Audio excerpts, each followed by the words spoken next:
Hello നമസ്കാരം. കൊച്ചിനെയും കൊണ്ട് ഒരു ട്രിപ്പൊക്കെ പോകുമ്പോൾ ഞാൻ എന്തൊക്കെയാണ് പാക്ക് ചെയ്യുന്നതെന്ന് നമുക്ക് നോക്കിയാലോ. ഇതൊരു 3 to 4 hours വരുന്ന ഒരു കാർ ജേർണി ആയിരുന്നു. പിന്നെ ഞങ്ങൾ അവിടെ ഒരു ദിവസം ഒരു നൈറ്റ് മാത്രമേ സ്റ്റേ ചെയ്യുന്നുള്ളൂ. അതുകൊണ്ട് അത്യാവശ്യം വേണ്ടുന്ന സാധനങ്ങൾ മാത്രമേ ഞാൻ എടുത്തിട്ടുള്ളൂ. ട്രാവൽ ചെയ്യുമ്പോൾ സാധനങ്ങളൊക്കെ എളുപ്പത്തിൽ എടുക്കാനും വെക്കാനും ഒക്കെ വേണ്ടിയിട്ട് ഞാൻ ഇതുപോലെ ഒരു പ്ലാസ്റ്റിക് ബോക്സ് വാങ്ങിയിട്ടുണ്ട്.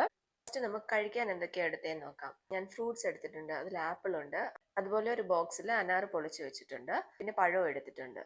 ജാം ബ്രെഡ് എടുത്തിട്ടുണ്ട്. ഈ ജാം സ്ട്രോബെറി ജാമാണ്, ഞാൻ ഉണ്ടാക്കിയതാണ് വീട്ടിൽ തന്നെ.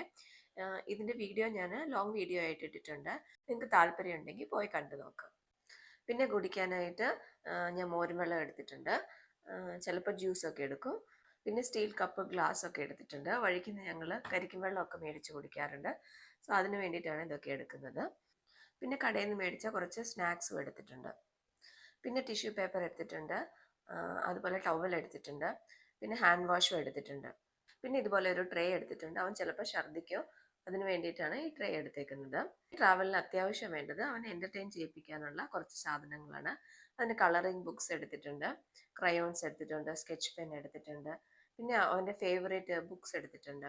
കാറ്റർ പില്ലറിൻ്റെ ബുക്ക്, ലയൻ്റെ ബുക്കൊക്കെ അവൻ്റെ ഫേവറേറ്റ് ബുക്കാണ്. അവൻ ഉറങ്ങാതെ എണീറ്റിരിക്കുന്ന സമയത്ത് ചിലപ്പോൾ ഒക്കെ വഴക്കുണ്ടാക്കുമ്പോൾ ഈ ബുക്കൊക്കെ കാണിച്ചാണ് അവനെ കുറച്ച് നേരമൊക്കെ ആശ്വസിപ്പിക്കുന്നത്. പിന്നെ എങ്ങനെയാണെങ്കിലും ഞങ്ങളൊരു 1 hour അല്ലെങ്കിൽ 2 hours ആകുമ്പോൾ വണ്ടി നിർത്തി അവനൊരു ബ്രേക്ക് കൊടുക്കും. ഇടയ്ക്ക് പുറത്തിറക്കി അവനെ ഒന്ന് നടത്തിക്കുകയൊക്കെ ചെയ്യും. പിന്നെ ഏറ്റവും മസ്റ്റായിട്ടുള്ള ഒന്നാണ് ഈ കാർ സീറ്റ്. അവനെ കാർ സീറ്റിൽ ഇരുത്തി മാത്രമേ ഞങ്ങൾ ട്രാവൽ ചെയ്യിക്കാറുള്ളൂ. അല്ലാതെ എൻ്റെ അടുത്തോ ഞങ്ങളുടെ ആരുടെയും മടിയിലോ ഒന്നും ഇരുത്താറില്ല. ഇതാണ് ഞങ്ങൾക്ക് എപ്പോഴും സേഫായിട്ടും കൺവീനിയൻ്റ് ആയിട്ടും തോന്നിയിട്ടുള്ളത്. നിങ്ങൾക്ക് എന്തെങ്കിലും സജഷൻസോ അല്ലെങ്കിൽ ടിപ്സോ ഷെയർ ചെയ്യാനുണ്ടെങ്കിൽ കമൻറ്റിൽ പറയാവുന്നതാണ്. Thank you.